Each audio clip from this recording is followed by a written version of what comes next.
Welcome to the Think Factory podcast. We got one question for you. What keeps you up at night?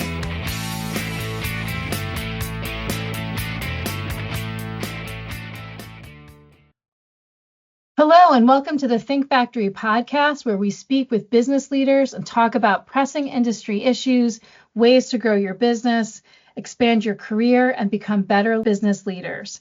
My name is Susan Kleiner. I'm with Outside General Counsel Solutions, and I'm honored to be joined today by Mary Krupp, co-director of Progressive Steps, a New Jersey-based organization dedicated to early childhood intervention and family-centered therapeutic services. With a passion for empowering families and a commitment to developmental support for children with special needs, Mary brings decades of experience and insight to the table. Let's dive into her journey, the mission of Progressive Steps, and also some of the future of early intervention. So welcome, Mary, to the podcast. Thank you, Susan. I'm happy to be here. So what inspired you to found Progressive Steps? When I started in early intervention, both my children were very young. My son was not even a year old, and my daughter was a little bit over 3. And I was just out in the field working with families, and I saw the tremendous need that there was for providers.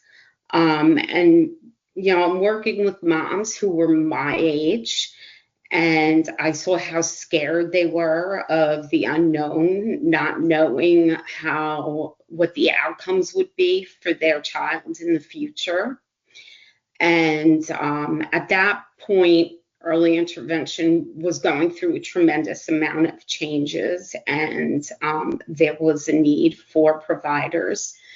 And I had quite a few families that kind of convinced me that I should look into going into business on my own. So that's how Progressive Steps came to be.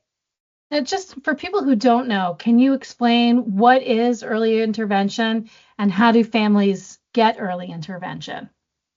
Early intervention is a state-funded program that provides services to children with developmental delays from birth through age 3.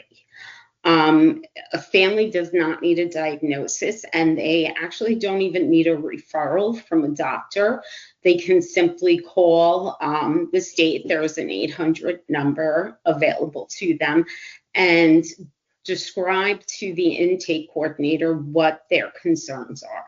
And then from there, the state coordinates an evaluation where a member of or 2 people go out to do an evaluation for a child to determine eligibility. And then if the child is eligible, it moves to a RBI, which is a routine-based interview with the family.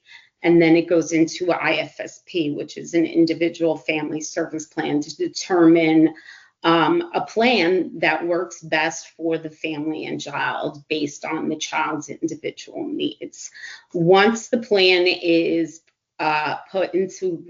once it's written, it then gets put into place where it gets sent to agencies such as Progressive Steps, where we fill the recommended services and continue with that child until they either become age appropriate or age out of the program and transition into their receiving district. I see. So what is the youngest child that you could actually work with? When you said like newborn to age 3, it could be a child that's several days old, a week old, depending on the parent and the doctor and what the needs are for a child. Typically in early intervention, we don't get a lot of cases that are referred into the system where the child is medically fragile. Those are usually sent to other areas that are better equipped than we are, because we do provide services in the child's natural environment. So we can provide services at home, at the daycare, grandma's house, wherever that child is spending their time on a typical basis. Okay, and so children age out, you said age 3 or age 4? Yes.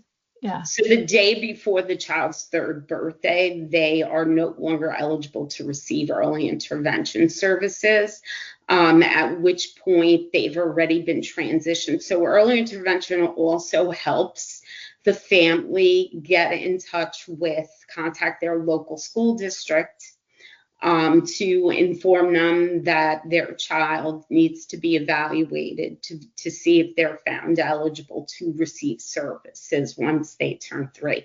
So that's a process that the service coordinators help the families with. And of course, the families give permission to the service coordinator for those contacts to be made. So it sounds like you can really help families, not just with the services that they're getting in home, but also probably the beginning part of advocating on behalf of their child to the extent that they need additional services. Yes and no, in the sense that we're not really supposed to be advocating for families, because that's not our role. It's more like transition planning. So we can help them to navigate the system, to get the school districts, make them aware and get the referrals. We can inform the parent of what the timeline policies are and things of that nature.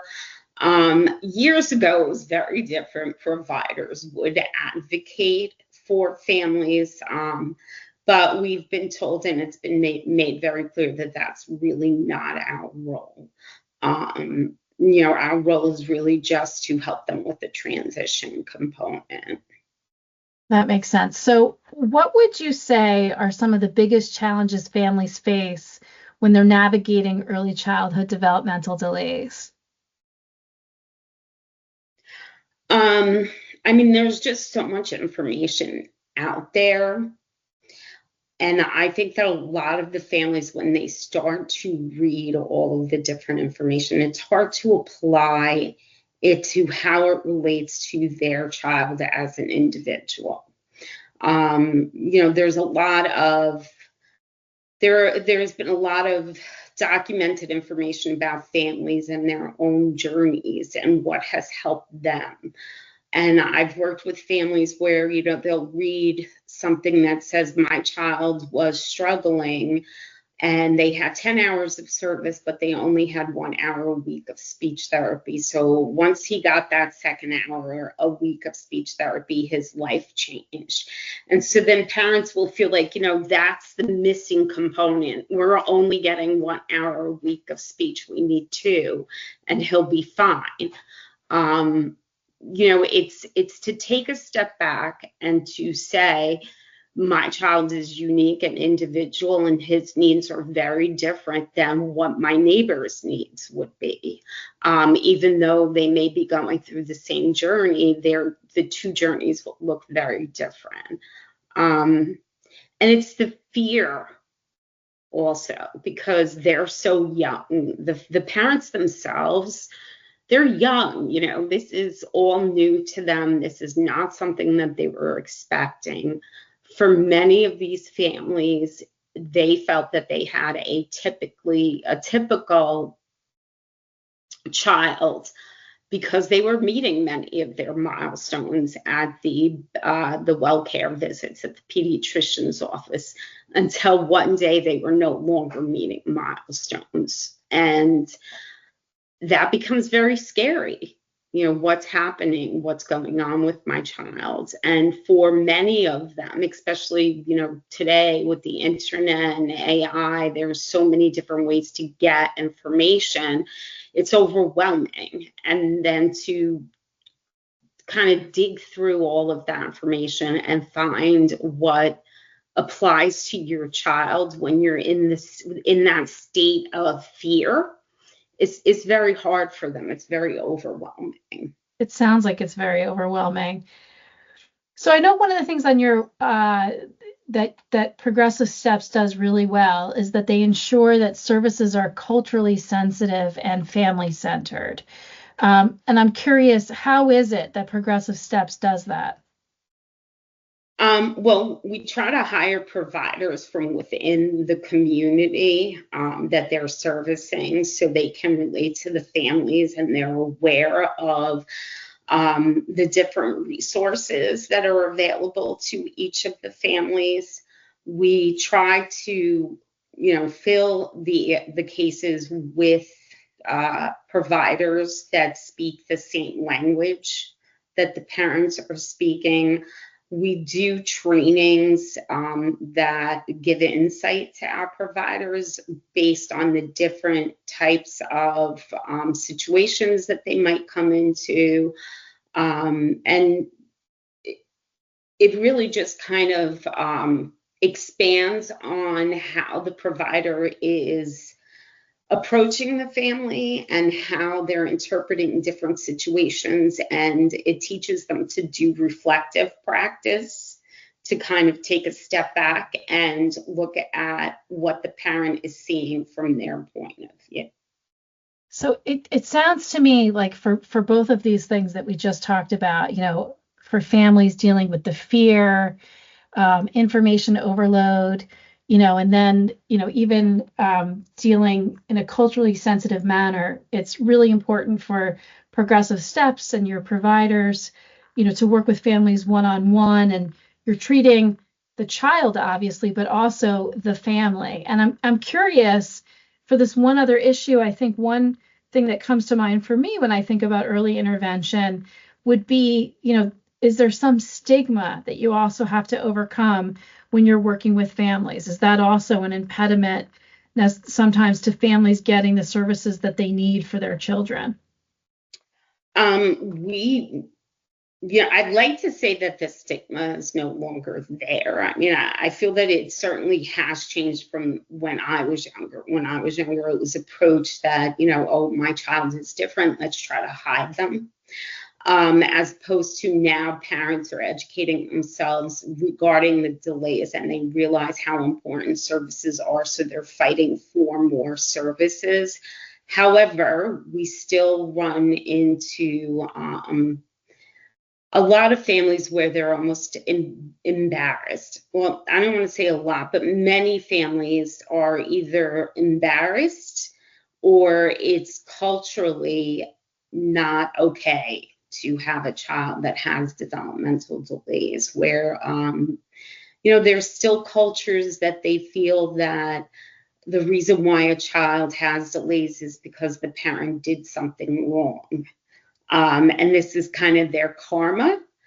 And we've had situations where our providers would be in a home working, doing play therapy, and the doorbell unexpectedly rings and the parent asks the provider to go into the other room and be quiet, or, to hide, basically, because they don't want anyone to know that their child is receiving services. And for a lot of parents too, we always get asked about diagnoses and being afraid of having that stay with their child for the rest of their lives. Parents also become concerned. Like, it's funny because we meet a lot of families that are okay with their child getting early intervention, but then they're not okay with the point of transitioning into a school district, because they feel like, well, I don't want the other children to know that my child is delayed. I don't want that to stay with them permanently. And they're looking at a school district as now this becomes part of their permanent record. And again, the providers and the service coordinators, we have gentle conversations with parents. We try to help them to see the benefits of continuing in some kind of program with their child. the majority of our families are okay with it, but we will run into some families that just want to stop services once the child turns 3. And like you said, I mean, it sounds to me like there's been an evolution since you started your practice, right? That some of that has lessened. I'm curious, how else has the field of early intervention evolved since you started Progressive Steps?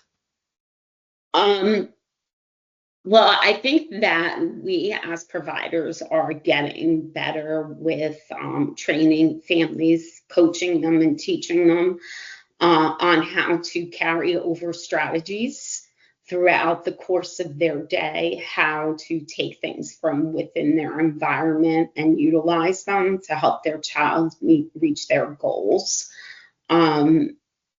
As a system, I think that we are also better at identifying children at a younger age, and also the outreach to make people aware of the program. So what do you see as the vision for the future of Progressive Steps? What are you excited about?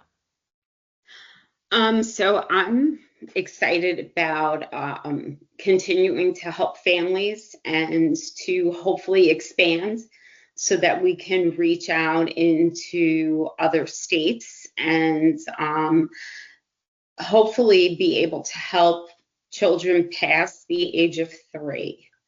I feel like there's a tremendous need now for adult services as well. So we've thought about possibly doing that in the future.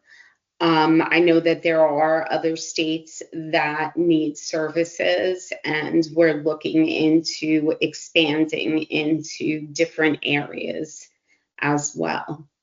That is exciting. So if you, looking back, at your career, because you've been doing this for a while, is there any advice that you would give to your younger self?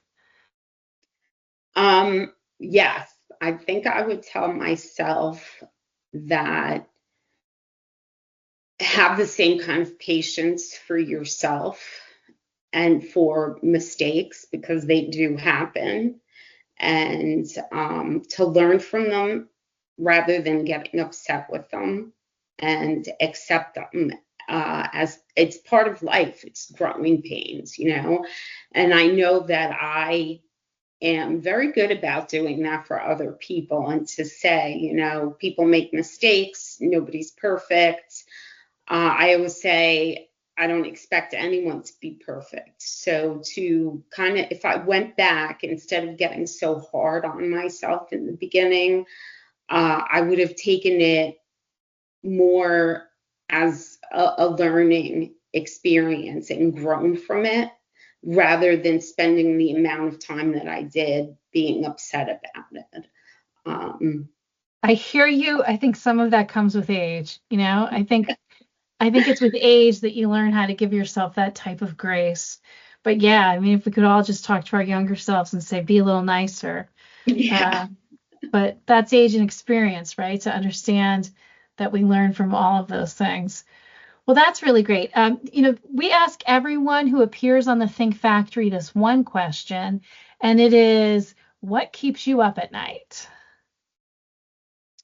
So I guess my answer to that would be, it depends on the night, For sure. So there's different things. I often, think about the kids that need the services. We have had tremendous growth, which is a nice thing, but then you worry, like, you're growing so much. Are the kids getting the services that they would if it was just me out in the field? I think that's one of my worries is, are my providers getting the level of training that they need to do the job well? That's one of my concerns. Training always is, how can we improve? How can we do better? How can we get good services to families? The other thing that keeps me up at night actually is employment, is keeping my team employed. There's a business aspect to what we do, and the providers, yes, we all care, and we're all in this because we care about what we do. But at the end of the day, they need to provide or earn a living, and they have their own families that they need to feed and clothe. And it becomes scary not knowing if you're going to be able to come through for that many people and give them the amount of hours that they need to earn a full-time income. So. Yeah, I imagine also, in certain ways that's difficult too, with cuts to education. But yeah, that is, there are areas that we provide services in that are difficult. It's a much harder area to service. So, we're a fee-for-service program and we're paid X amount of dollars per hour. And out of that, it's not just the cost of the provider, it's also your overhead. And there are certain areas that we service that at the end of the month, you really need to kind of take a step back and say, is it really cost effective to continue to service this population? And that becomes scary because, there are people that are managing those cases that we have to keep employed. And nobody wants to tell somebody, that they're laid off. So the inconsistencies when it comes to funding can be really scary. Yeah. And also just generally running a business, right? In any kind of business, being the employer and feeling that responsibility to be a good employer, and not just offer good services to your clients, but to offer good services to your employees. Well, Mary, I want to thank you so much for appearing on the Think Factory. And I look forward to hearing more about the great things that you'll be doing in the field of early intervention. I would also say that please check out some of our other podcasts with other hosts from the Think Factory, where they talk to business leaders such as yourself. Thanks so much for being here. Thank you, Susan.